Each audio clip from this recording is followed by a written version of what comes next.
महादेव पार्वती जी को बताते हैं 4 प्रकार से वृंदावन मुक्ति देता है लोगों को। कैसे? पहला, जन्म वृंदावन में, मृत्यु कहीं भी। दूसरा, जन्म कहीं भी, मृत्यु वृंदावन में। तीसरा, जन्म भी कहीं, मृत्यु भी कहीं, अंतिम क्षण में वृंदावन का स्मरण। चौथा, जन्म भी कहीं, मृत्यु भी कहीं, अंतिम क्षण में वृंदावन याद भी नहीं, केवल उसकी अंतिम संस्कार में कोई एक ब्रजवासी उपस्थित हो जाए तो भी उसको मुक्ति निश्चित प्राप्त हो जाएगी। कोई ब्रजवासी शव यात्रा में 11 कदम चल भर ले, कितना भी बड़ा पापी क्यों ना हो, ब्रजवासी उसके संग गया है, इसलिए उसको मुक्त तो होना है।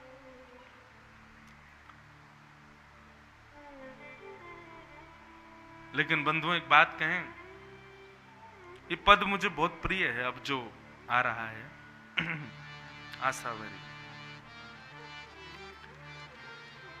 हमारे वृंदावन में किसी की यदि मृत्यु हो जाए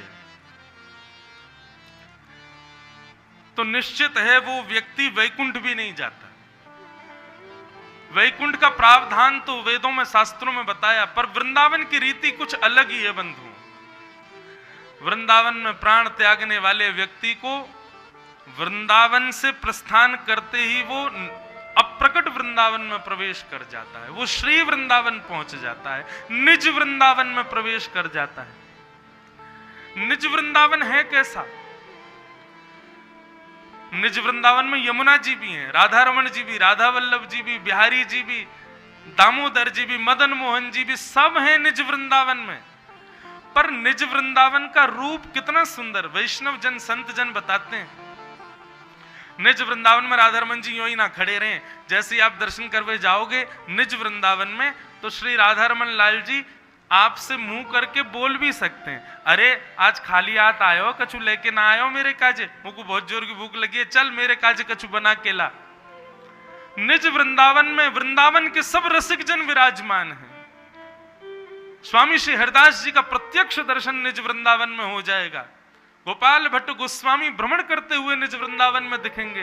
भक्तिमती मीराबाई, श्री हित हरिवंश महाप्रभु, ये सब रसिक जन, आचार्य जन, सब निज वृंदावन में विराजमान रहते हैं। और सबसे बड़ी बात, श्यामा श्याम प्रत्यक्ष दर्शन देते हुए इधर उधर घूमते रहते हैं। एक वैष्णव बता रहे, निज वृंदावन में कोई भोजन नहीं करता, तो निज वृंदावन में जीवन यापन कैसे होता है? बोले बड़ी बड़ी अटारियों पर रसिक जन बैठे रहते हैं और श्यामा श्याम की लीला कहां चल रही है वो देखते रहते हैं, और जैसे ही ठाकुर जी कहीं दिख जाते हैं तो जोर का उद्घोष होता है, अरे भैया जल्दी दौड़ो, सेवा कुंज में श्यामा श्याम लीला कर रहे हैं। तो जितने वृंदावन, निज वृंदावन के रसिक जन है, सब वहां दौड़ते हैं। श्यामा श्याम को जैसे ही निहारते हैं सोई उनकी क्षुधा निवृत्त हो जाती है, सोई उनकी प्यास बुझ जाती है, सोई उनकी भूख पूरी हो जाती है। ये निज वृंदावन है। तो वृंदावन में जन्म लेने वालों, वृंदावन में मृत्यु प्राप्त करवे वालों, वो वैकुंठ, स्वर्ग, अपवर्ग, नरक आदि की यातनाएं नहीं, वो तो निज वृंदावन में चला जाता है। इसलिए हमारे ब्रज में आज भी कोई यदि प्राण परित्याग करे तो हमारे ब्रज में भाव से संत जन गाते हैं, भाग्य बड़ो वृंदावन पायो। तो वृंदावन पायो कैसे पायो? हमारे यहां जन्म लेने पे गाना चाहिए ना ये पद, किसी का जन्म हो तब कहेंगे भाग्य बड़ो वृंदावन पायो ना, जब किसी के प्राण निकलते हैं तब गाते हैं भाग्य बड़ो वृंदावन पायो। अब पाया इसने वृंदावन। श्यामा श्याम जू बिहरत दो, और जब कोई वृंदावन से प्राण त्याग करके जाता है तो श्यामा श्याम दोनों उसका हाथ पकड़ करके स्वागत करते हैं और सखी समाज में लायो। ये हितरवंश महाप्रभु हैं भैया, इनको प्रणाम करो, आज से यही तुम्हारे परिवार हैं। ये देखो स्वामी श्री हरदास जी विहार कर रहे हैं, यही आपके परिवार हैं। ये बिहारेंद्र देव जी, ये रसिक बिहारी जी, सारे संत समाज से मिलवाते हैं स्वयं श्यामा श्याम। भक्तिमती मीराबाई हैं, और सूरदास बैठे, कुंभन दास, गोविंद स्वामी, सारे रसिक जन विराजमान हैं उस निज वृंदावन में। और सबसे श्रेष्ठ बात, जब वृंदावन में कोई प्राण त्याग करता है तो उसके प्राण त्यागते ही हरि हस कंठ लगायो। वृंदावन में प्राण त्यागने वाले को ठाकुर जी अपने हृदय से लगाते हैं। आवश्यक क्या है? देह से वृंदावन में प्राण निकले तभी। बंधु, मुझे कभी कभी ऐसा मन में भाव आता है, वास्तविक ब्रजवास वो नहीं कि देह से कोई ब्रज में रहे, वास्तविक ब्रजवास जिसके चित्त में ब्रज रहे, वो ब्रजवासी, जिसके हृदय में, जिसके मस्तिष्क में, जिसकी बुद्धि, स्वभाव, व्यवहार, मन, बुद्धि सब में ब्रज रहे, वास्तविक ब्रजवासी वो। केवल तन से रहे, हाँ उस पर कृपा तो है, उसका भी श्रेष्ठ तो है। तो कभी कभी लगता है पूतना को इतनी श्रेष्ठ गति इसलिए मिली, ब्रज में प्राण त्यागे। अंतिम श्वास जब निकल रही थी, ठाकुर जी गोद में थे और सब में सोने का सुहागा बन गया कि ब्रजवासियों ने उसका अंतिम संस्कार किया। इसलिए ठाकुर जी ने कौन सी गति प्रदान की? कंबा दयालुम शरणम ब्रजेम अहो वकीयम स्तनकाल कूटम जिघांक्षयापा यदप्य साध्वी लेभे गतिम धात रुचिताम ततोन्यम।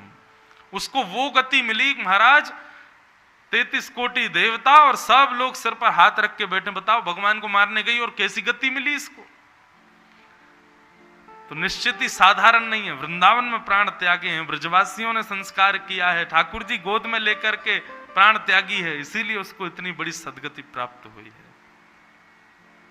और वर्णन तो ऐसा भी आता है कि पूतना के जब चिता में अग्नि लगाई तो पूरे ब्रजमंडल में सुगंधी फैल गई।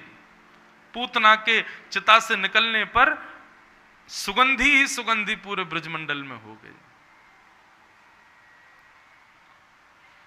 पूतना का वध किया। बोलो पूतना मर्दन भगवान की।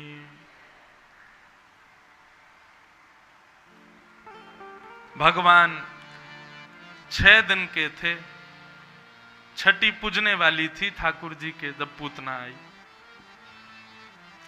धीरे धीरे ठाकुर जी ने एक और बड़े भय। अब ठाकुर जी 3 महीना के है गए।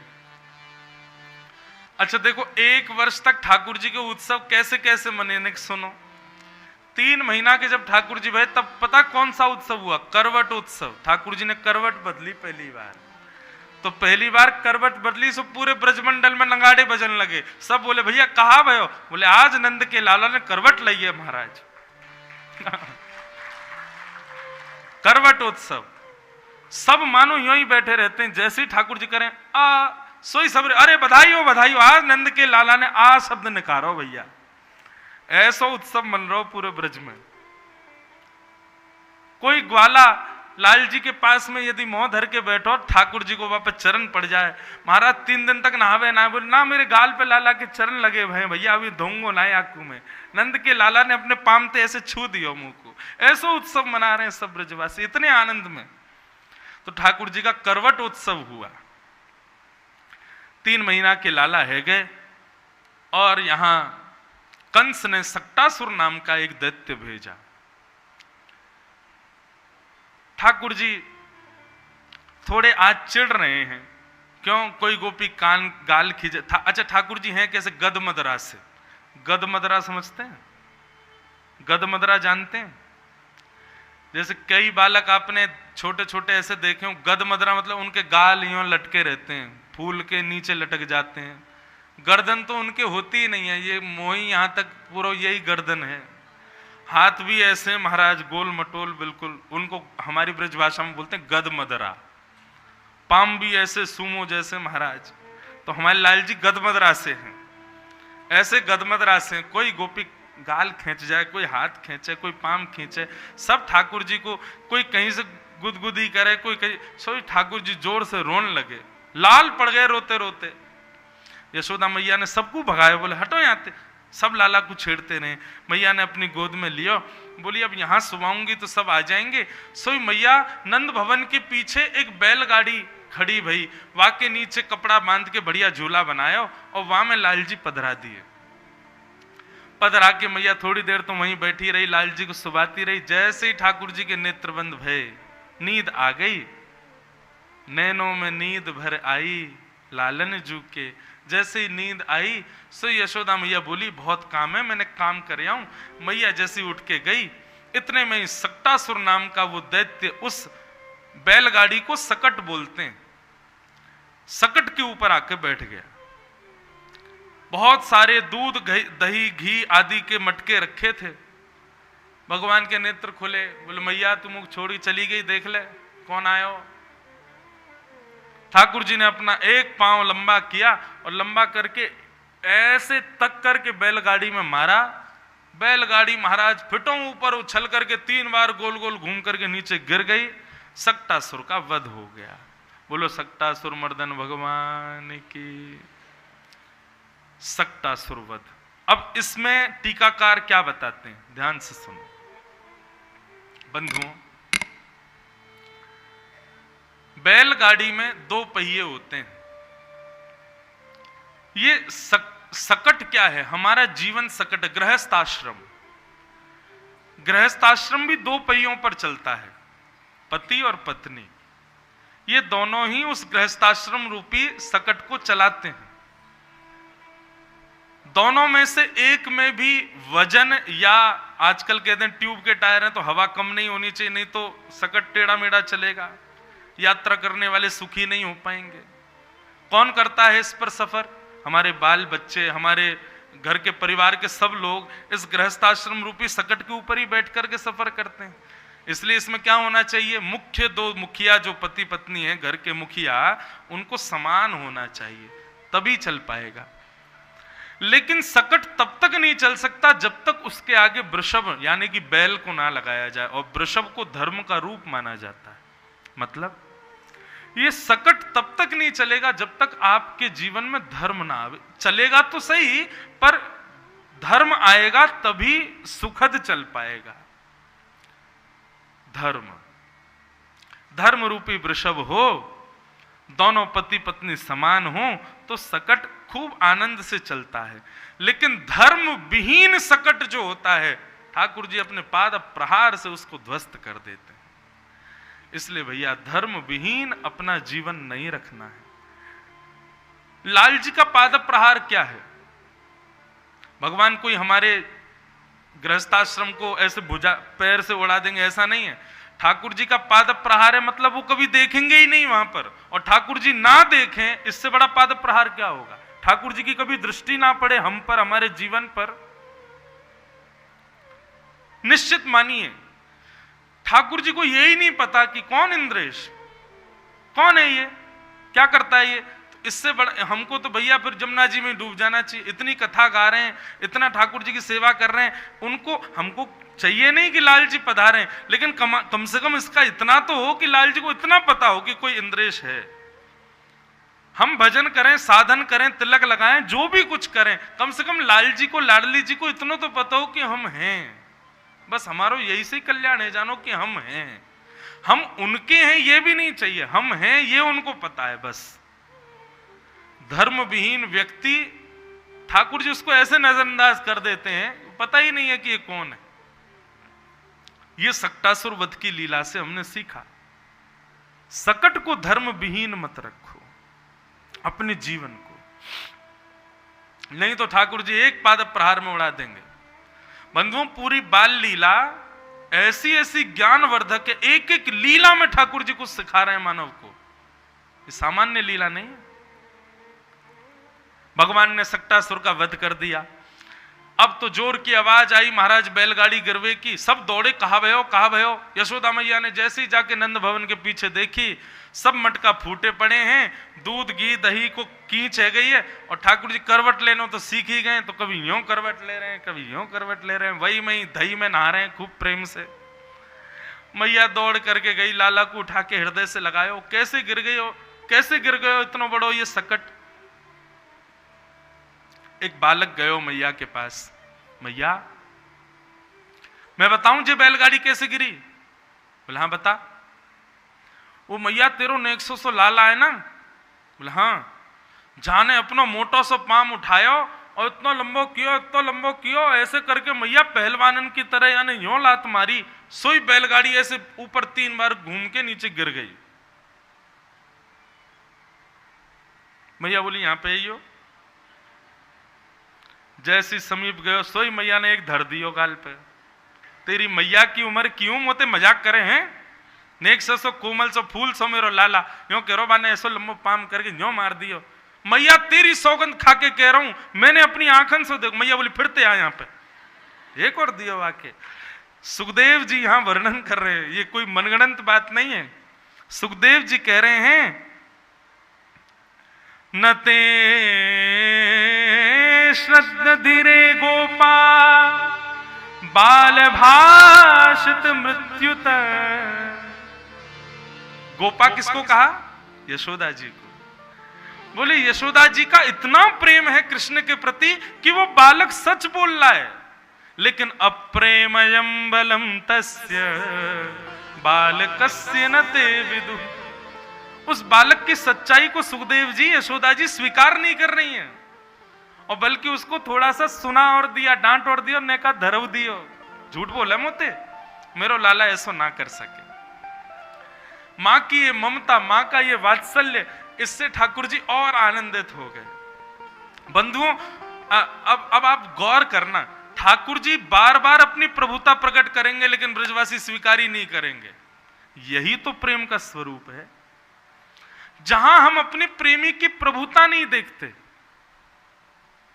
बेटा चाहे डॉक्टर बन जाए, चाहे चार्टर्ड अकाउंटेंट बन जाए, चाहे कितना भी बड़ा वक्ता बन जाए, मां सदैव उसको अपने लाला के रूप में ही देखती है। मेरो नेक सो लाला है, या मैंने ही चलनो सिखायो, ये तो मेरी गोद में ही डॉक्टर बन गया बेटा, लेकिन मां को फिर भी ये रहता है मेरी गोद में ही सो जाए, मैं इसको अपने हाथ से ही खिला दूं।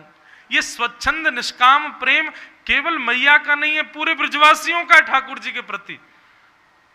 सब ब्रजवासियों ने उस बालक को पकड़ लिया। बोले आज के बाद ऐसा मत बोलियो कि लाला ने इतना लंबा पाम किया, ऐसे गिर दियो, ऐसा नेक सो लाला हमारो कभी कर ही ना सके। वो बालक बोलो अरे मैंने अपनी आंखन ते देखो। बोले तू यमुना जी में जाके आंखन ने धो किया, गलत देखो तेने, हमारो लाला ऐसा ना कर सके। ठाकुर जी को यही तो प्रिय है कि ये मेरी प्रभुता स्वीकार नहीं करते, और हम लोग चमत्कार को नमस्कार। महाराज जी गिरधर लाल जी आपके संग रहते हैं, मैंने हाँ कोई चमत्कार देखा आपने? अरे प्रेम में चमत्कार और प्रभुता थोड़ी देखी जाती है। हमारे लाल जी कोई लीला करते भी हैं ना तो भी मुझे चमत्कार नहीं लगता। लाल जी हैं तो करते हैं, उसको चमत्कार के रूप में सबके सामने प्रदर्शन के रूप में क्यों कहना, क्यों बोलना? प्रेम होगा तो उसको सहजता से स्वीकार करोगे, प्रेम नहीं होगा तो चमत्कार मानोगे।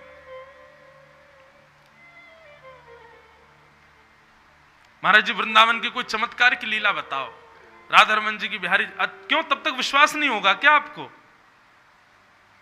मुझसे लोग पूछते हैं निधिवन में रात में क्या होता है, मैंने क्या करना है जान के?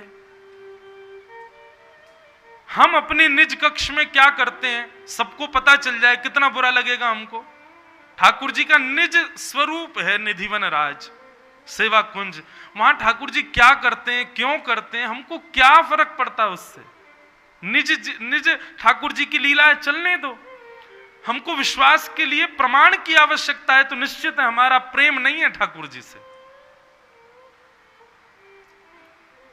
और प्रमाण चाहिए तो पढ़ो, सुनो चरित्र मीराबाई के, सूरदास के। इनसे भी संतुष्टि नहीं हो रही है तो फिर आपके लिए ठाकुर जी विशिष्टतम कोई चमत्कार करने वाले नहीं है। मुझसे लोग कहते हैं आपको कितने साल हो गए कथा करते हो? मैंने कहा हो गए 6 साल 7 साल हो गए। आपने भगवान देखे? आप दुनिया को बताते हो भगवान ऐसे, आपने देखे? लोग बोलने वाले बोलते हैं। मैंने कहा हाँ खूब देखे हमने ठाकुर जी। और मैंने कहा जरूरी नहीं है ठाकुर जी प्रत्यक्ष दिखें या हमारे नेत्रों में इतनी क्षमता की हम प्रत्यक्ष देखें। अनुभव तो खूब होता है। जितनी लीला बोल रहे हैं इनमें से कई लीलाएं तो भाव में ही प्रकट हो जाती हैं, अनुभव तो होता है। तो ठाकुर जी के प्रेम की प्राप्ति के लिए चमत्कार की आवश्यकता नहीं। भगवान ने सक्टासुर का वध किया, बोलो सक्टासुर मर्दन गोपाल की। जैसे ही ठाकुर जी नेकौर बड़े भाई, अब तो ठाकुर जी घुटमुन चलन लगे हैं। और जैसे ही घुटमुन चले, मैया ने इतने में ही एक पाजेब निकाली, पाजेब को जोड़ा और लाला के पाम पकड़ के पाजेब पहना दी दोनों पामन में। अब जैसे ही लाल जी चले तो जैसे ही गुटमुन चले तो छुम छुम आवाज होवे, और जैसे ही छुम छुम आवाज हो, ठाकुर जी पीछे देखें ये छुम छुम आवाज कहां से आ रही है, और खुद के चरण में से आ रही है। और या रूप को देख करके सब गोपी, यशोदा मैया आदि सब बलैया ले रहे हैं लाल जी के। छुम छुम बाजे पायलिया,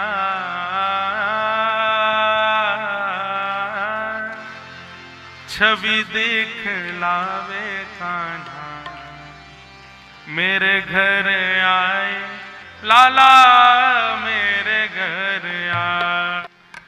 ऐसे लाल जी अब नेक नेक नाचन लगे हैं, चलन लगे हैं, मैया की उंगली पकड़ करके चलें और सब ऐसी मधुर लीला कर रहे हैं। तब तृणावर्त नाम का एक राक्षस आया। ठाकुर जी पलना में सोए थे, आंगन में पौड़े भय लाल जी को तृणावर्त जैसे उड़ा के आकाश में ले गया, भगवान ने उसका भी वध कर दिया। ठाकुर जी की आयु अब 1 वर्ष के आसपास, 1 वर्ष से ऊपर की हो गई, पहली वर्षगांठ हो गई ठाकुर जी की। अच्छा बंधुओं, कल यहाँ लाल जी का जन्मोत्सव था और हमारी श्री जी किशोरी जी की कल छठी उत्सव थी बरसाने में, और पूरे ब्रजमंडल में कल किशोरी जी की छठी उत्सव मनाई गई। पर हमारे लाला की एक बड़ी विडंबना, हमारे लाला की छठी उत्सव कई जगह जन्माष्टमी के 6 दिन बाद भले ही मना में, लेकिन लाला की वास्तविक छठी उत्सव जन्माष्टमी से 1 दिन पहले मने। मतलब पहले छठी उत्सव होवे फिर जन्माष्टमी होवे। आप कहोगे ऐसा क्यों?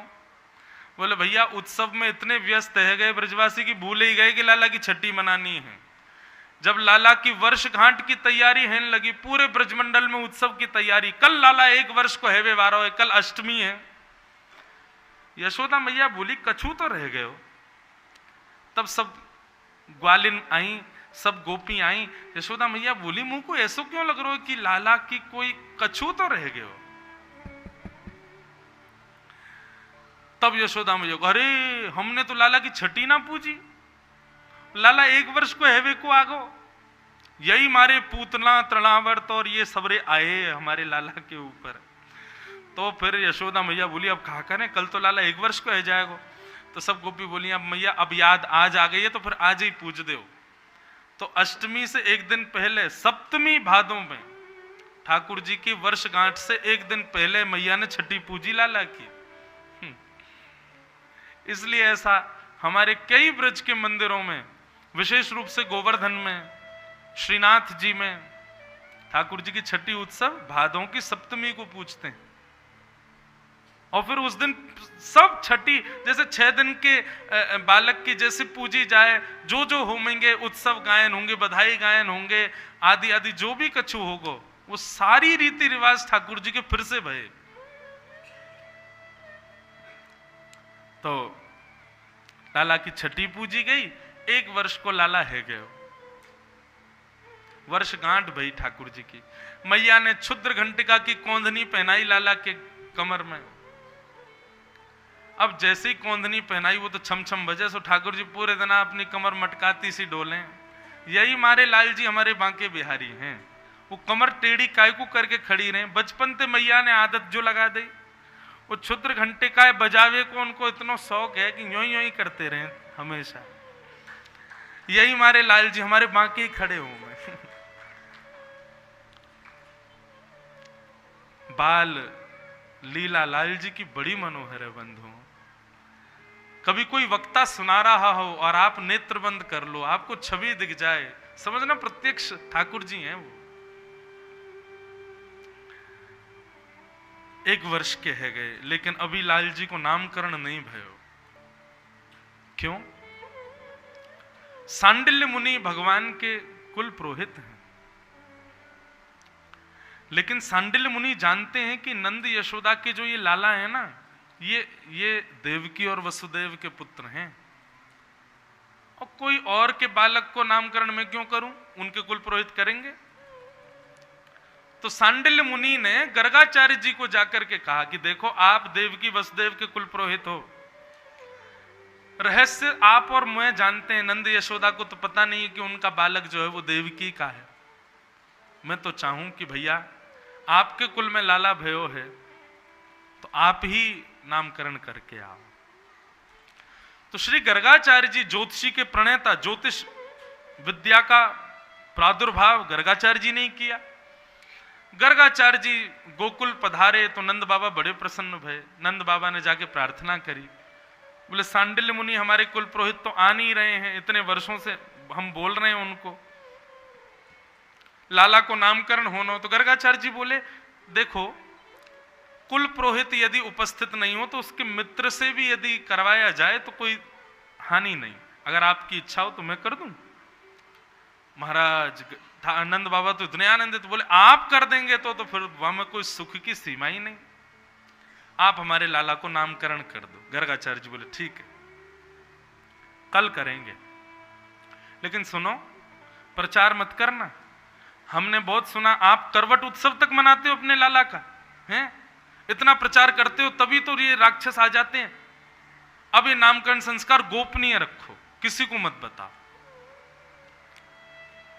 तो नंद बाबा ने कही ठीक है, हम गौशाला में लाला को नामकरण करेंगे। बंधुओं, बालक जब देखो, आप हमारी एक बात सुनो, हमको भारत को सुंदर भविष्य देना है, आप हम सब लोग हैं, हमारे आगामी पीढ़ी वो वृंदावन, अयोध्या, हमारे लाल जी की निज सेवा, इन सबको समझे, इसका दायित्व हमारा है। तो इसके लिए भैया कुछ क्रियाएं किया करो। उसके लिए सबसे पहली बात, बालकों के बचपन से करीब 5 वर्ष तक की आयु के जितने भी उसके उत्सव या जन्मोत्सव वगैरह जो सब गौशाला में करो, आसपास के गौशालाओं में ले जाओ। सबसे पहले गौ पूजन, उसके बाद बाकी के जो आपको करना है, खाना पीना और सबका उत्सव करना, वो सब करो।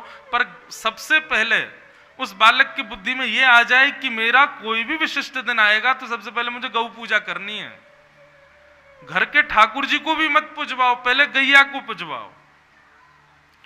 बालकों का आज बालक गोबर देख के हीन भावना रखते हैं, गौमूत्र की सुगंधी आ जाए तो नाक बंद कर लेते हैं।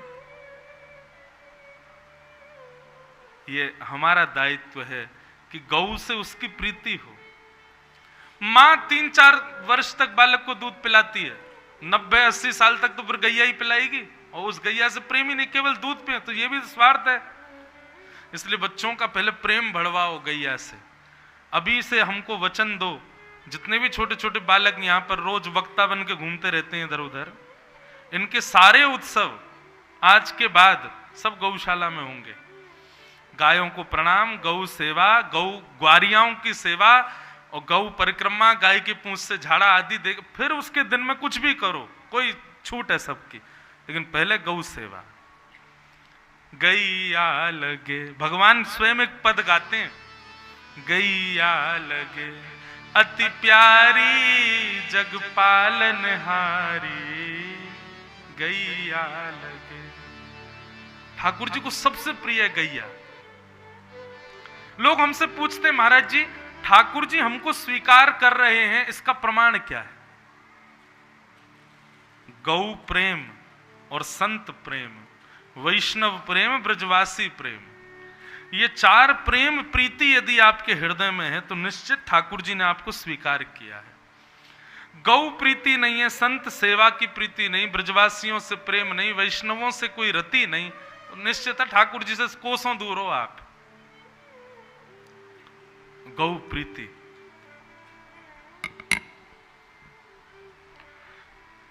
तो गौशाला में ठाकुर जी का नामकरण होगा। अब एक कथा आती है छोटी सी यहां पे। गर्गाचार्य जी महाराज, भगवान को पता चला गर्गाचार्य जी आए हैं। ठाकुर जी बोले भैया ये कल जैसे ही हमको देखेंगे, हमारी जन्मपत्री बनाएंगे, इनको सब पता चल जाएगा कि हम कौन हैं, क्यों ना इनको पहले ही सचेत कर दिया जाए।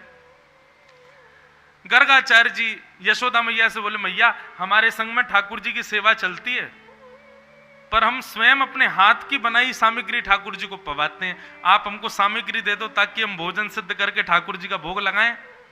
यशोदा मैया बोली जो आज्ञा। गोबर का चौका लगाया, चूल्हा लगाया, सब सामग्री दे दी। गर्गाचार्य जी अपने हाथ से सामग्री बना रहे हैं। बढ़िया महाराज अधोटे दूध की खीर बनाई। अधोटा दूध समझते हैं? अधोटा दूध अधोटा दूध मतलब दूध पकते पकते पकते थोड़ा थोड़ा लाल हो जाए, गाढ़ा सा हो जाए। भैया ऐसा दूध हमारे लाल जी को बड़ा प्रिय है। वह अधोटे दूध की खीर, वह अधोटे दूध की रबड़ी, वह को भोग लगाओ अपने घर के ठाकुर जी को। मैंने पता नहीं शायद एक दिन कहा कि नहीं, ये बाजार की मिठाई खरीद के लाल जी को भोग मत लगाया करो, अपने हाथ से बनाया करो ठाकुर जी के लिए। बाहर की मिठाई सबको बांटने के लिए रखो, अपने निज ठाकुर जी के लिए एक कटोरी बनाओ, बस स्वयं बनाओ, ठाकुर जी को प्रिय लगता है। अधोटे दूध की बढ़िया खीर बनाई महाराज, केसर आदि डाल करके बढ़िया सुगंधित खीर। गर्गाचार्य जी ने बढ़िया सामग्री सजा करके ठाकुर जी के सन्मुख पधरा दी। शालिग्राम भगवान त्वदीयम वस्तु गोविंद तुभ्यमेव समर्पयेत ग्रहण सुमुखो भुक्त्वा प्रसीद परमेश्वर, भोग लगाने लगे। अब गर्गाचार्य जी का नियम है थोड़ी देर पर्दा होना चाहिए। अब पर्दा तो है नहीं, खुले में बैठे, तो मुख पर एक कपड़ा डाल लिया और माला जपने लगे। ठाकुर जी आप भोग लगा लो, रुचि रुचि भोग लगाओ। बंधु पर्दा क्यों करते हैं भोग में, पता है आपको? जब हम ठाकुर जी को सामग्री पधराते हैं, उसके बाद अकेले ठाकुर जी थोड़ी पाते हैं, सबरे ग्वाल वालन ने बुला ले वहीं पे। सबरे ग्वाल वाला में, हाँ भैया लाला बता आज तेरे सेवक ने कहा बनाए हो? बोले जे बनाया भैया पाओ। सब ग्वाल वालन के संग ठाकुर जी पामे, पर्दा यामारी करें कि लाल जी को कोई देखे तो फिर ठाकुर जी संकोच में पाते नहीं है, ग्वाल बाल आते नहीं है, इसलिए ठाकुर जी को पर्दा लगाना चाहिए। अगर बिना पर्दा के भोग लगाएंगे तो ठाकुर जी संकोच करेंगे। और इसकी एक लीला सुनाऊं छोटी सी, अभी की लीला, कुछ वर्ष पहले की। श्रीनाथ जी हमारे गोवर्धन नाथ, वे जब गोवर्धन में विराजते थे तो महाप्रभु वल्लभाचार्य जी के 7 ठाकुर हैं सेवा के, और श्रीनाथ जी ये घर के ठाकुर हैं। तो जब अन्नकूट होता है ना, अभी गोवर्धन पूजा पर अन्नकूट होगा, तो वैसे तो 7 ठाकुर अलग अलग जगह विराजते हैं आज भी, कोई कोटा में है, कोई सूरत में, कोई कहीं है, ऐसे ऐसे सप्तपीठ हैं वल्लभाचार्य जी के। परंतु प्राचीन ऐसा नियम था कि जब अन्नकूट आएगा तो सारे ठाकुर अपने अपने स्थानों से आएंगे नाथद द्वार, और श्रीनाथ जी के संग एक संग बैठ के सबका अन्नकूट होता। तो लीला ऐसी है कि अन्नकूट हो रहा था, श्रीनाथ जी, नवनीत प्रिया जी, विठलेश राय और वो सब 7 ठाकुर सब बैठे और सबका एक संग अन्नकूट लगाया। अन्नकूट पूर्ण होने के बाद में 2-4 दिन रह के सब अपने अपने स्थान को चले गए। अब श्रीनाथ जी के जो मुखिया जी, पुजारी जी, उनके स्वप्न में श्रीनाथ जी आ गए।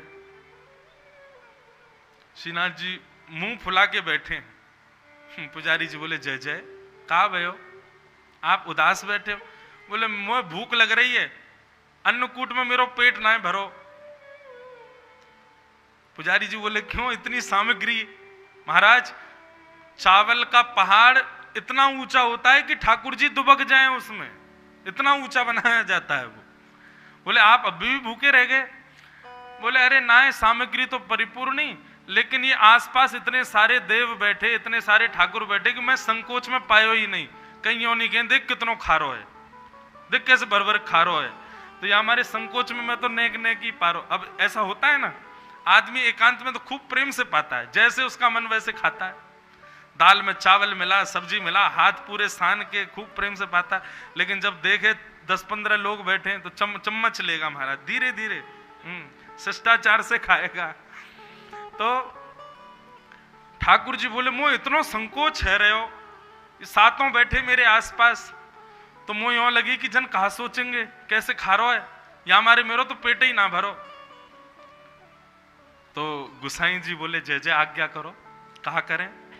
तो नाथद द्वार में बंधुओं नियम है, जब भोग लगाया जाएगा ना तो छत पर नगाड़े बजेंगे, सेनाई बजेंगी, पूरे पूरे नगर को पता चल जाता ठाकुर जी भोग लगा रहे हैं। ठाकुर जी बोले एक और अन्नकूट करवाओ, और सुनो ये नगाड़े बाजे सब कमरा में बंद करके बजवाइयो, ताकि कहीं अगल बगल के ठाकुरन को पता नहीं चल जाए मैं भोग लगा रहा हूं, सब आ जाएंगे नहीं तो खावे। तो नाथद द्वार में 2 बार अन्नकूट होता है। एक अन्नकूट होता है तो पूरे नगर को पता चलती है कि अन्नकूट हुआ। दूसरा अन्नकूट जब हो जाता है तब शाम को पता चलती है कि आज ठाकुर जी का छुपा हुआ अन्नकूट हुआ, ताकि किसी को पता नहीं चले, हमको संकोच नहीं हो पाने में। तो लाल जी हैं भैया, लीला पूरी करते हैं, भले ही परमेश्वर हैं पर लीला पूर्ण है, इसलिए पर्दा किया करो। ठाकुर जी को नहीं तो संकोच में कुछ पाएंगे नहीं, तो लाल जी संकोच करते हैं। तो गर्गाचार्य जी ने खीर बनाई, खीर बना करके मुंह पे पटका डाल लियो, तदीयम वस्तु गोविंद, माला जपने लगे। इतने में ही भीतर गुटमुन गुटमुन खेल रहे ठाकुर जी। ठाकुर जी को सुगंधी आ गई खीर की। बलराम जी से बोले, भैया, अच्छा बोलना अभी जाने ना है, इशारे में ही बात कर रहे हैं। भैया एक चेला आयो है, बहुत जोर की माने अधोटे दूध की खीर बनाई है, और मेरो तो मुंह में पानी आ रहा हो, मैं तो जाके खावे को मन कर रहा हूं मेरो। बलराम जी बोले, लाला जा पाले। बोले पालूं? बोले हाँ, बढ़िया लगे तो मैं वो बुला लियो, मैं आ जाऊंगा। ठाकुर जी गुटमुन चल करके बाहर गए, निकल के आए, देखी महाराज गर्गाचार्य जी मुंह पे पटका डाल के भोग लगा रहे हैं, माला जप रहे हैं। सामने शालिग्राम भगवान के बढ़िया सोने की थाली में सामग्री रखी है। ठाकुर जी ने खीर को पात्र उठायो, अपनी गोद में रखो, और ये पूरा हाथ बोर के महाराज सान के और पूरे मुंह पे लगा के चाटन लगे, खाने लगे प्रेम से। अब यहां गर्गाचार्य जी की जैसी माला पूरी भई, त्वदीयम वस्तु गोविंद तुभ्यमेव समर्पयेत् ग्रहाण सुमुख। सामग्री में देखी तो खीर को पात्र ही ना है। गर्गाचार्य जी बोले, खीर कहां गई? जैसे ही देखो तो थोड़ी दूर पे ठाकुर जी गोद में धर के बढ़िया नाक पे लगी है, मुंह पे लगी है, गालन पे लगी है, हाथ पूरे सन रहे हैं, और जीभ ते निकार निकार के दो दतुइयां निकरी आई हैं ठाकुर जी के, उनते ही प्रेम ते चाट चाट के पा रहे हैं। गर्गाचार्य जी पहले तो हंसे, अरे यशोदा देख, तेरो लाला भूखो दिखे, मेरे ठाकुर जी को भोग खा गयो। यशोदा मैया आई, अरे अरे अरे महाराज जी क्षमा करियो, आप नाराज मत हो। ना नाराज का बालक है, कोई बात ना है। अब देखो या को भोग तो लगेगा नहीं, हम दोबारा बनाएंगे। लाला ने झूठो कर दियो।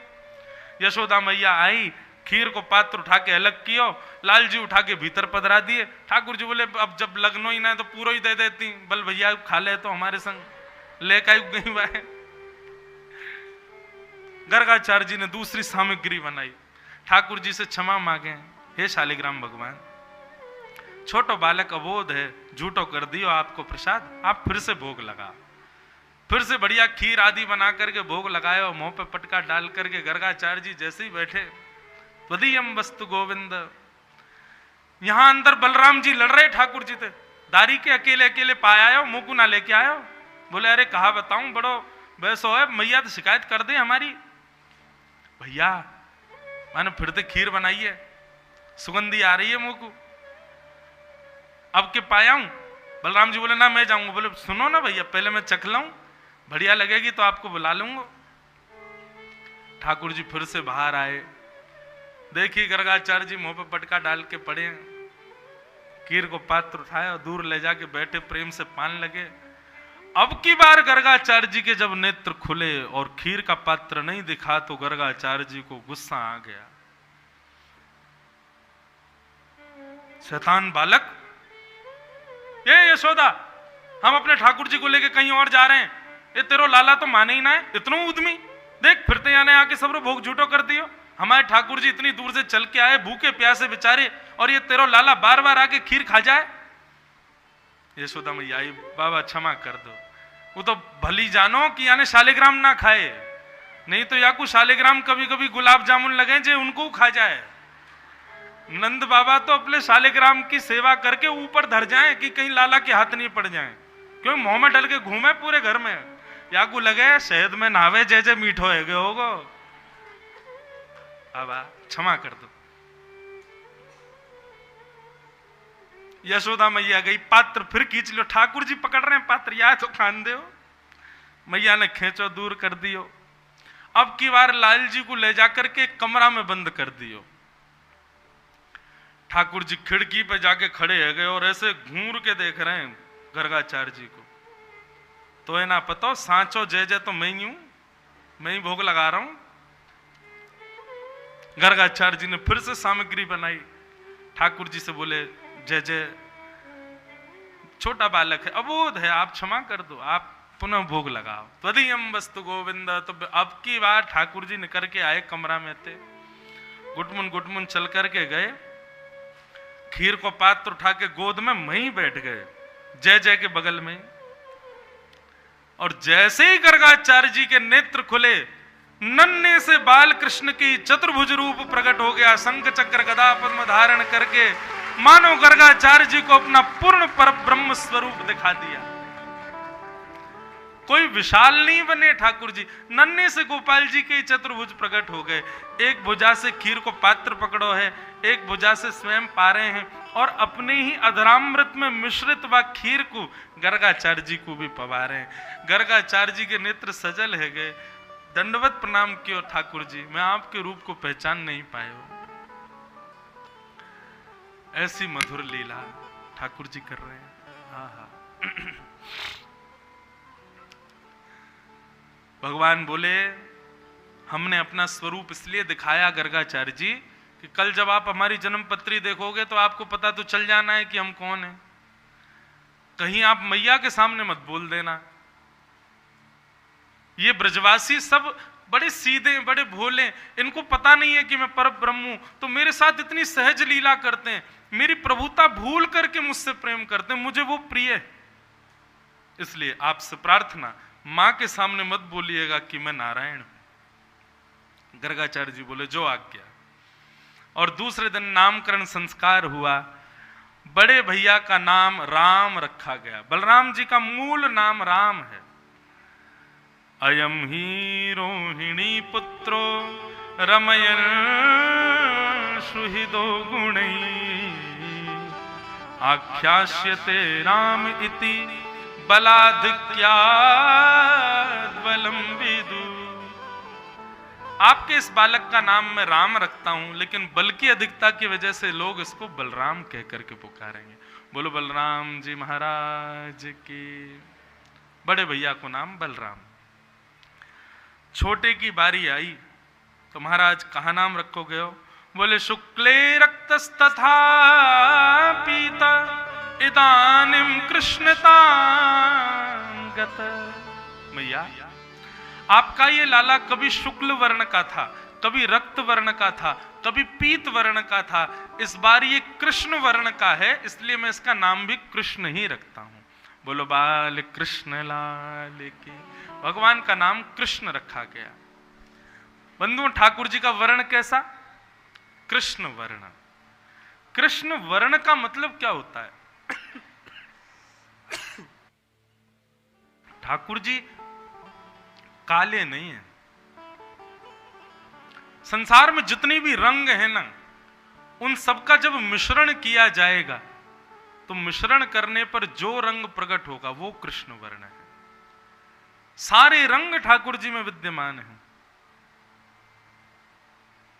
हे काली कमली ने सा रंग डारा के रंग कोई चढ़ता नहीं, बांके बिहारी ने हमें मार डाला के रंग कोई चढ़ता नहीं। सूरदास कहते हैं, सूरदास काली कामर पे चढ़े न दूजो रंग। ठाकुर जी का वर्ण ऐसा है कि एक बार यदि वो वर्ण लग जाए तो दूसरों कोई वर्ण स्पर्श कर ना सके, इसलिए ठाकुर जी का नाम कृष्ण रखा गया। बंधुओं, कृष्ण शब्द का दूसरा अर्थ क्या है? संधि विच्छेद यदि करो तो कृष और ण, तो कृषि मतलब पृथ्वी पर रहने वाले हम आप सब लोग कृषि हैं, और ण यानी कि जिस नाम को गाने से हम निवृत्त होते हैं वो है कृष्ण। भगवान का नाम कृष्ण रखा गया। कई लोग कृष्ण शब्द का शुद्ध उच्चारण नहीं कर पाते, इसलिए प्रयास करो कृष्ण भगवान का नाम शुद्ध उच्चारण करो और इस नाम का निरंतर जप करते रहा करो। ठाकुर जी के गर्गाचार्य जी बोले मैया आपके इस लाला के एक नहीं बहुत नाम होंगे। मैया बोली एक ही बता जाओ, जाते मैं बुला ले करूं। 100 नामंत कैसे बुलाऊंगी अपने लाला को? बोले आपके लाला का नाम कृष्ण।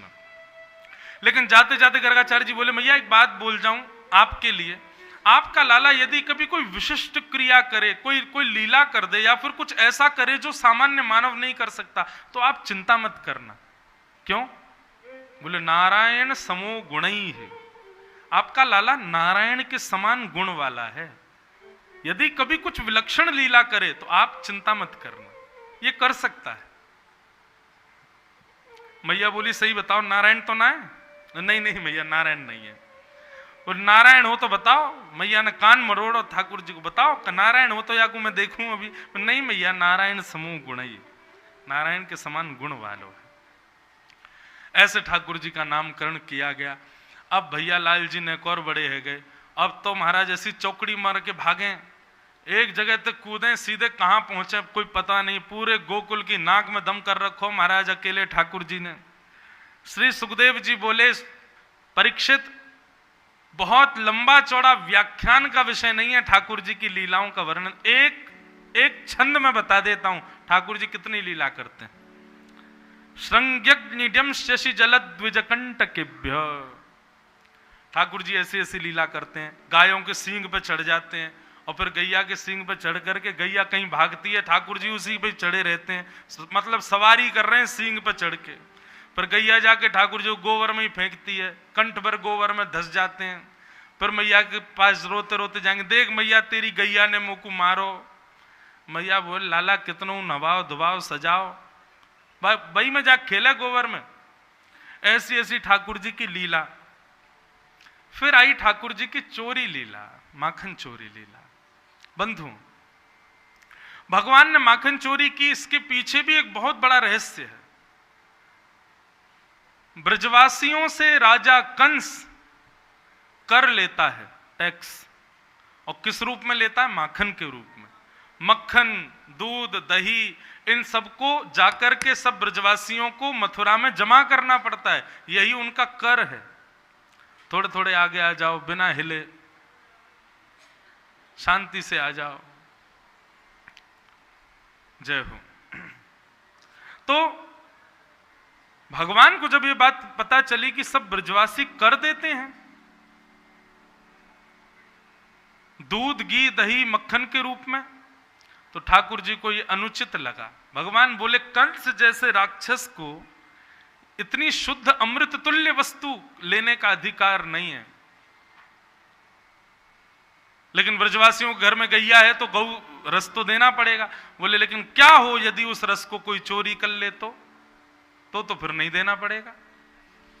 इसलिए गौरस कंस के पास ना जाए, ठाकुर जी ने उसको चोरी करना प्रारंभ किया। सब ग्वाल वालों से कहा कि भैया कल से चोरी होएगी। ग्वाल वाल बोले लाला तू जो कहेगा सो करेंगे, लेकिन चोरी ना करेंगे। क्यों?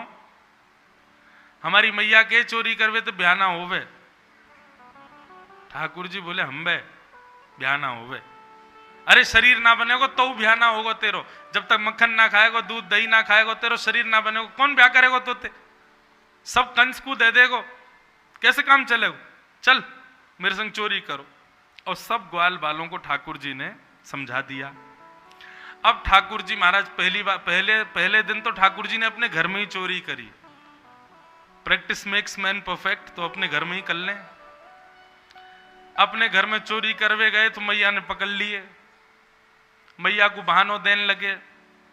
मैया ने कही लाला आज के बाद चोरी मत करियो नहीं तो बहुत मारूंगी।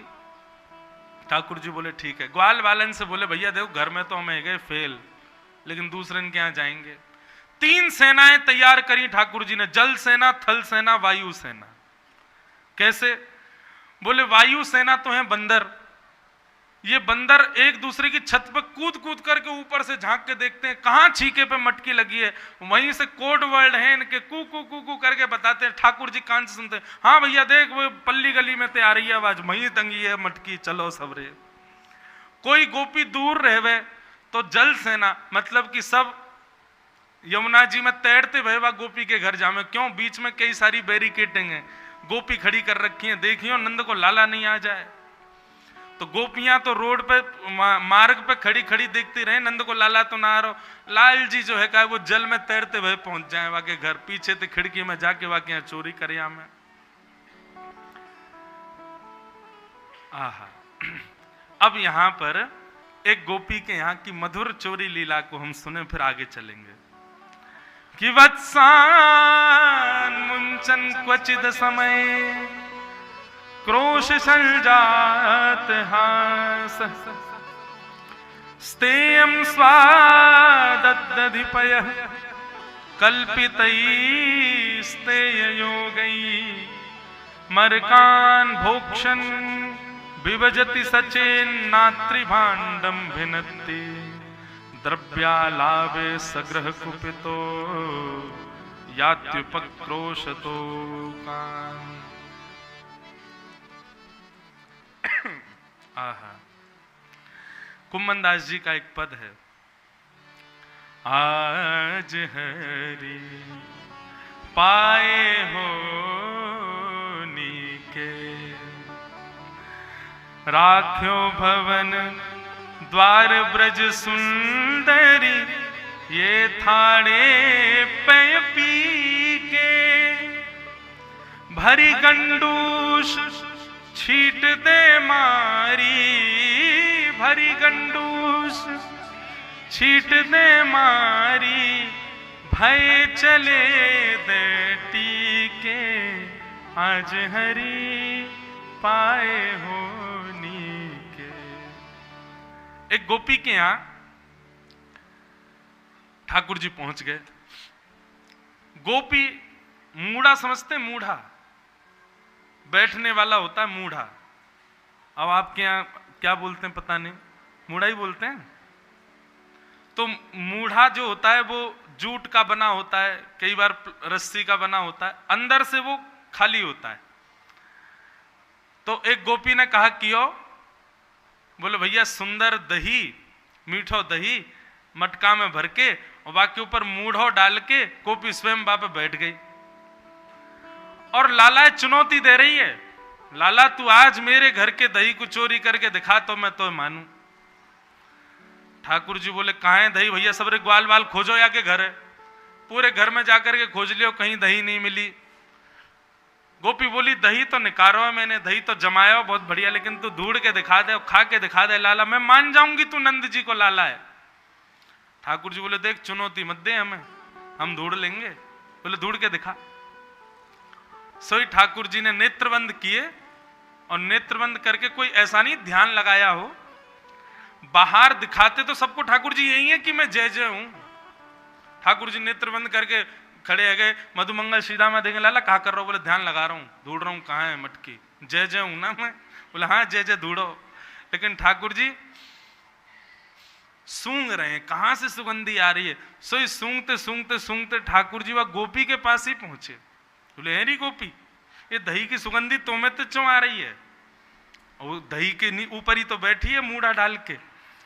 ठाकुर जी बोले अब कहा करें, या को कैसे भगाएं।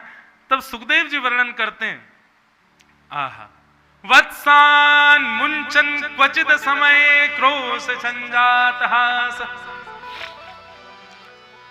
ठाकुर जी इतने में ही सब ग्वाल वालों को, अच्छा ठाकुर जी ने इशारे बना रखे हैं और महाराज कोड वर्ड हैं ठाकुर जी के, उनसे सब ग्वाला समझ जाए हमें क्या करना है। ठाकुर जी ने ऐसा इशारा किया, सब ग्वाला भाग गए। गोपी बोली सबरे ग्वाला कहां गए, बोले अभी आ रहे हैं, एक देर रुक जा। सब ग्वाला गए और गौशाला में जितनी गैयान के बछड़ा बछड़ा बंधे भये सब उनको खोल के भाग गए और बाहर जाके बोले अरे गोपी देख तेरे बछड़ा बचिया सबरे खुल गए, गैयान को दूध पी रहे हैं, सबरो दूध खत्म कर देंगे, शाम को दूध नहीं बचेगा तो सास तो मारेगी आज। गोपी घबराई, बोले अरे खिड़की में से देखो तो सबरे बछड़ा बचिया सब खुल गए। गोपी बछड़ा बचियान को बांधवे जैसे ही उठी दौड़ी, सोई ठाकुर जी ने मूढ़ा अलग किया, दही निकारी और दही लेकर के प्रेम से पाने लगे, प्रेम से भोग लगाने लगे। गोपी ने जल्दी जल्दी सबरे अपने बछड़ा बांधे। अब देखो यहां पर इसका या तो देखो लीला ही सुनो या फिर इसके तर्क सुनो, एक एक भाव इतना सुंदर। अब यहां टीकाकार क्या वर्णन कर रहे हैं, वत्सान मुंचन क्वचित समय क्रोश संजात हास। ठाकुर जी अपने वत्सों को, वत्स मतलब भक्त, भक्त को मुंचन मुक्त कर देते हैं कैसे करते हैं? बोले क्वचित समय। ठाकुर जी समय नहीं देखते, या उसके नियम नहीं देखते, या ये नहीं देखते उसने कितना भजन किया। क्वचित समय क्रोश संजात हास। ठाकुर जी कभी भी उसको मुक्त करा देते हैं। तब दूसरे टीकाकार कहते हैं, बोले नहीं, इसका अर्थ तो यही है कि ठाकुर जी मुक्त करते हैं, पर मुक्त स्वयं नहीं करते, अपने वैष्णवों से करवाते हैं। बोले ठाकुर जी के वैष्णव सखा कौन? बोले कथाकार, संत जन, ब्रजवासी जन, पुजारी जन, ये सब कौन है? बोले सब ठाकुर जी के सखा हैं। ठाकुर जी इनको माध्यम बना करके भेजते हैं अपने भक्तों को मुक्त कराने के लिए संसार विषयों से। तो उसका वर्णन, वत्सान मुंचन क्वचित समय क्रोश संजात हास। अब आप लोग कथा सुन रहे हो, निश्चित ही यहाँ कितने भी हजारों लोग आ जाएं, लेकिन एक का दो के किसी के हृदय का संशय तो दूर होता होगा ना कथा में। तो निश्चित ठाकुर जी ने एक माध्यम बनाया वक्ता को, उसके हृदय के बंधन को मुक्त करने के लिए। तो वही भाव यहाँ बता रहे हैं। और ठाकुर जी ने वहां भी यही किया, जाओ जाके बछड़ा बछियान को खोल दो। किसको आज्ञा की? अपने सखाओं को आज्ञा की। तो ये जितने भी कथा वक्ता संत और वैष्णव जन हैं, ये सब ठाकुर जी के सखा हैं। इनको ठाकुर जी भक्तों को उनके विषयों से मुक्त करने के लिए ही भेजते हैं। और जब इनकी हम कथा सुनते हैं, इनके चरण पकड़ते हैं, सत्संग श्रवण करते हैं, संत सेवा करते हैं, तो ठाकुर जी क्वचित समय का विचार नहीं करते, उसको मुक्त कर देते हैं। हाँ, इतने में ही गोपी आ गई। गोपी ने आकर के देखो सो ठाकुर जी दही कुरेद रहे।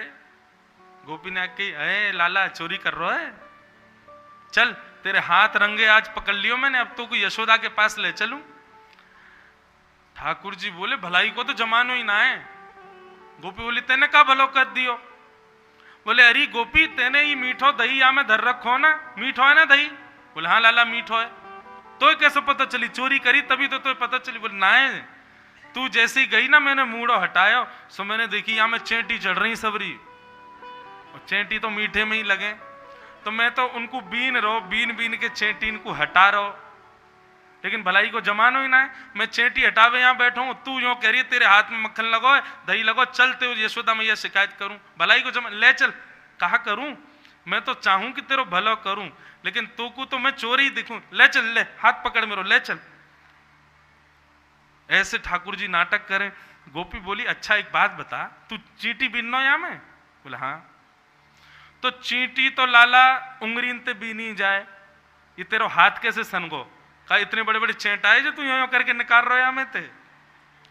ठाकुर जी बोले तू नहीं समझेगी, बीन तो मैं चींटी रहो यो करके, लेकिन गोपी देखिए मैया ने कंगन पहना रखे ना पद्म राग के, जब मैं धूप में जाऊं, धूप की छांव यहाँ पे पड़े, सो मुंह को जलन है जाए, तो मैंने सोची एक पंथ दो काज, चींटियों निकाल लाऊं, अपनी जलन भी दूर कर लाऊं, सो मैंने हाथ बोल लिया यहाँ में भीतर। गोपी बोली बात तो ऐसी बनावे नेक में ही बात बन जाए तो। अच्छा लाला चल ठीक है, तेरो पूरा हाथ सनगो, ये तेरे मुंह पे दही कैसे लगो? ठाकुर जी बोले उसबरी चींटी ने बीन बीन के बाहर कर रहा हूं मैं, भैया धर्मात्मा हूं, मारू ना हूं। चींटी ने तो निकार निकार के बाहर धर तो जा रहा हूं। सो एक चेंटी मेरे पाम पे के चढ़ी चढ़ी यहाँ चढ़ी यहाँ चढ़ी यहाँ, चढ़ते चढ़ते चढ़ते जैसी मेरे मुंह पे आई, मुंह पे आते ही मैंने वह को हटावे के काजे मुंह पे हाथ लगाया, सोई दही है का मेरे मुंह पे लग गो। अब यहां तक दही आ गयो, सो मैंने एक जीव निकाल के चाट लियो, तो मुंह को पता चल गो मीठो दही है। गोपी बोली लाला तू इतनी बात कहां ते बनावे, तो पे इतनी बात कहां कहां ते करके आम है? ठाकुर जी बोले अब कहा बताएं, हम तो जय जय हैं, बाल का हमारो जन्म परोपकार के काजे भयो गोपी, लेकिन तुम सब गोपीन को लगे मैं मक्खन चुराऊं, दूध दही चुराऊं, चल आज के बाद नहीं आऊंगा तेरे घर, ले सामान अपनो, और चेंटी लग गई मैं बचा लियो या को, ठीक है? ऐसो कह के ठाकुर जी तो अपने हाथ चाटते हुए चले गए वहां से। लेकिन बंधुओं वास्तव में गोपियां अपने घर में सुंदर दही दूध घी मक्खन निकालती हैं और ऐसी जगह जानबूझ के रखती हैं कि लाला आवे चोरी करवे, ताकि या बाकी या मधुर लीला को देख करके हम आनंदित रह सकें। कुम्मन दास जी का जो पद में गा रहा था, उसमें ठाकुर जी क्या लीला कर रहे हैं? बोले भैया आज हरि पाए हो नी के, एक गोपी ने लालजी चोरी करते हुए पकड़ लिए, दूध की चोरी कर रहे। जैसे ही ठाकुर जी दूध पी रहे, मटकी में नीचे छेद करके ओक लगा के दूध पी रहे, इतने में ही गोपी आ गई। गोपी ने आकर के द्वार बंद कर लिए, बोले लाला अब तो तू पकड़ में आ गए हो, आज देखूं कैसे भागेगो। सुकुम्भन दास जी वर्णन कर रहे हैं, राख्यो भवन द्वार ब्रज सुंदर, ये थाड़े पय पी के। ठाकुर जी तो दूध पी रहे, इतने में ही गोपी आ गई। ठाकुर जी ने दूध भीतर ना लियो, अपने गालन में ही भर लियो। ऐसे खड़े हो गए ठाकुर जी गोपी के आगे। गोपी बोली आज तो लाला तू रंगे हाथ पकड़ लियो, अब भाग कैसे भागेगो। सो ठाकुर जी ने कहा क्यों, बोले भर गंडूस, अपने गाल में दूध भर के और गोपी के समीप गए। गोपी जैसे ही लाला को पकड़ने लगी, छीट दे मारी, अपने मोते ऐसी पिचकारी चलाई वाके आंखन में, जैसे कभी कभी चित्र आते हैं ना सोशल मीडिया पे, ऐसे ठाकुर जी मुंह में ऐसे करके एक छीट मारी वाकी आंखन में, भर गंडूस छीट दे मारी, भय चले दे टीके। अब जैसे ही लाल जी ने अपने मोहते दूध की छींटा मारे, गोपी की आंखन में दूध चलोगो। अब गोपी तो आंखन को मीड़वे में रह गई। इतने में ठाकुर जी ने बढ़िया किवाड़ खोली और कमर पे हाथ धर के शांत निकल के जा रहे हैं। हमें कोई पकड़ ही ना सके, कोई में ताकत ही ना है हमें पकड़वे की।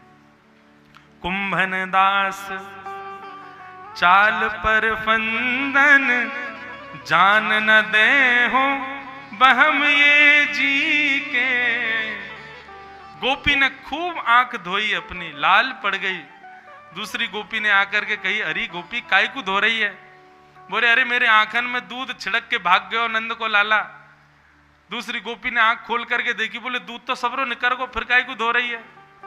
बोले दूध तो निकर गयो, लेकिन वो नंद के लाला की वाह मधुर छवि ने मेरे नेत्रन को घर कर लियो, वो ना निकर रही है। हमारे प्रयास कर रही हूं कि वो भी मेरे नेत्रन से निकर जाए। ऐसी ठाकुर जी की मधुर बाल लीला पूरे ब्रजमंडल में, कहीं दूध चुरा रहे हैं, कहीं मक्खन चुरा रहे हैं, कहीं दही चुरा रहे हैं। या प्रकार से ठाकुर जी की मधुर लीला चल रही है। गोपियां सब जाकर के मैया से ठाकुर जी की शिकायत करती हैं, तुम्हारो लाला ऐसी ऐसी चोरी करे। मैया ठाकुर जी को समझा में, बोल लाला तू ज्यो ज्यो बड़ो है तो जा रहा है, यो यो ऊधम करे, तो कितना ऊधम कर लाला, मुझको कोई चिंता ना है, लेकिन तू चोरी छोड़ दे, बस इतनी बात मेरी मान ले, तू कछु कर, बस चोरी मत करे कर। ठाकुर जी बोले मैया छोड़ दई, आज से चोरी बंद, लेकिन मोए का देगी, तू जो कहेगो सो दूंगी, तेरे पाम पर हूं लाला, तू चोरी मत करे कर। बोले मैया तो फिर मेरी मनोकामना पूरी कर। बोले बता क्या चाहिए। बोले सौ खाऊं पर घर ना जाऊं मैया, अब ना करूंगो चोरी। सौ खा के कह रहा हूं मैया, अब पराए घरन में जाके चोरी ना करूंगो, पर सांची कह कब लावेगी मोकू तो दुल्हन गोरी।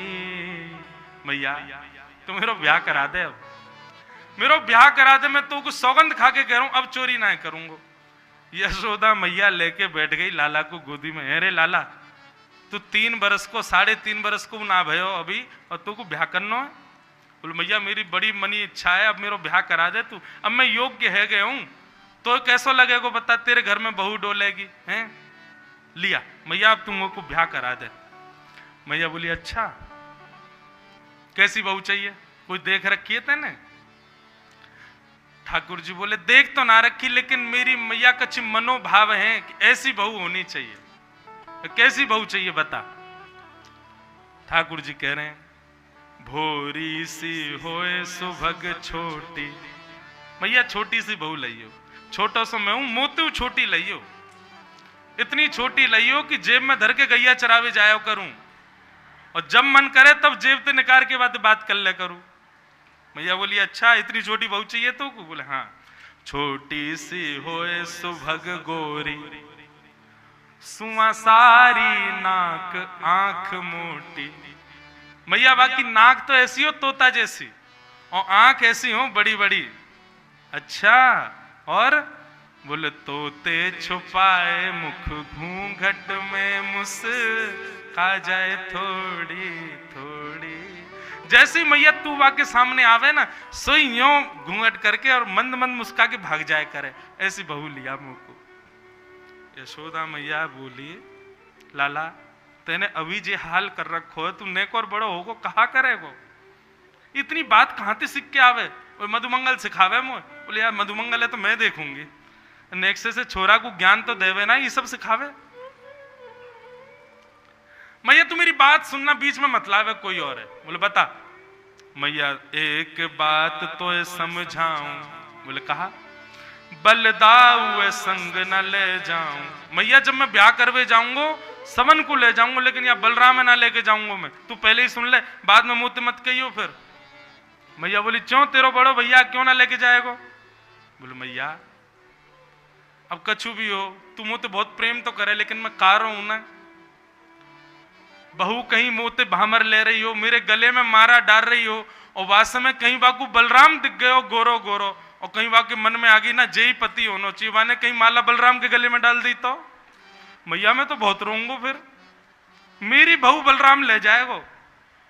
या हमारी मैया एक बात तो समझाऊं, बलदाऊ संग न ले जाऊं, या ना लेके जाऊंगो, ये गोरो है मैं कारो। और मैया तू मेरी एक बात सुन ले। बोले कहा।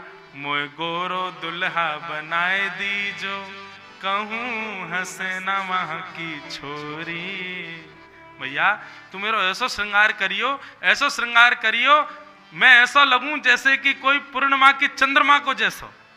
मैया तू मेरा ऐसा श्रृंगार कर दियो। मैया बोली लाला कर दूंगी तेरा श्रृंगार, और बता। मैया एक बात मेरी और सुन ले। एक बात और सुन। बोले कहा। गोपिन पे मंगल बजवाए दे। मैया तू गोपिन ने बुला ले और अभी तो मंगल गाने बाजे बजवा दे मेरे ब्याह के। अरे मैया बोली ने रुक तो जा। ना मैया अब तो तू मंगल बजवाए दे, और बाबा ते कह के मंगवाए दे चढ़वे को सुंदर घोड़ी। मैया मैं तो अभी ब्यावे जाऊंगा। ऐसी ठाकुर जी की बाल लीला और यशोदा मैया मंत्रमुग्ध हो रही है। आहा। सूरदास कहते हैं यह धन धर्म ही ते पायो। मैया यशोदा तेने कौन से पुण्य किए हैं जो तेरे घर ये साक्षात ये धन पधारो। मैया तेने बहुत पुण्य किए तभी आए हैं।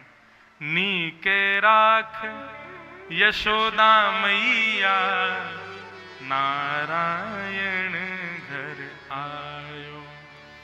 यह धन धर्म ही ते पाय।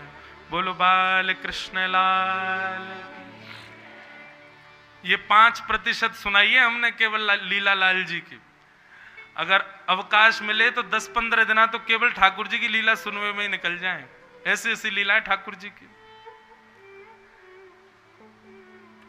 ऐसे लाल जी को हम बारंबार प्रणाम करें भैया। ये बाल लीला ठाकुर जी की वृंदावन लीला बंधुओं ज्यादा केवल 11 वर्ष 56 दिन की है, पर इतनी मनोहर है, इतनी मनोहर है, कहां तक कहें। महादेव मोहित रहते हैं इन लीलाओं पर।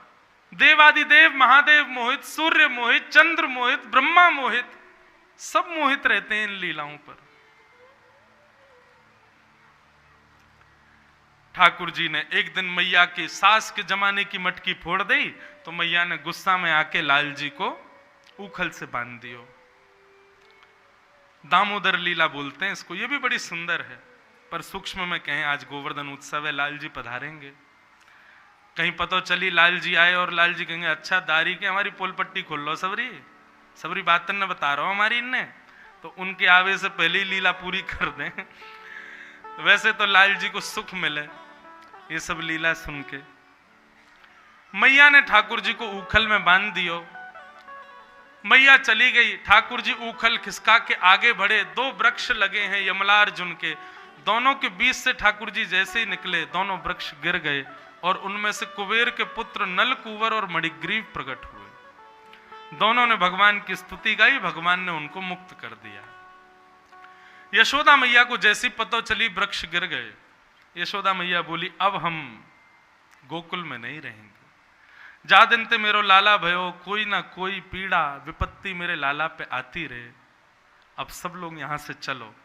तब नंद बाबा ने एक सुंदर वन को नाम बतायो, वा को नाम है श्री वृंदावन।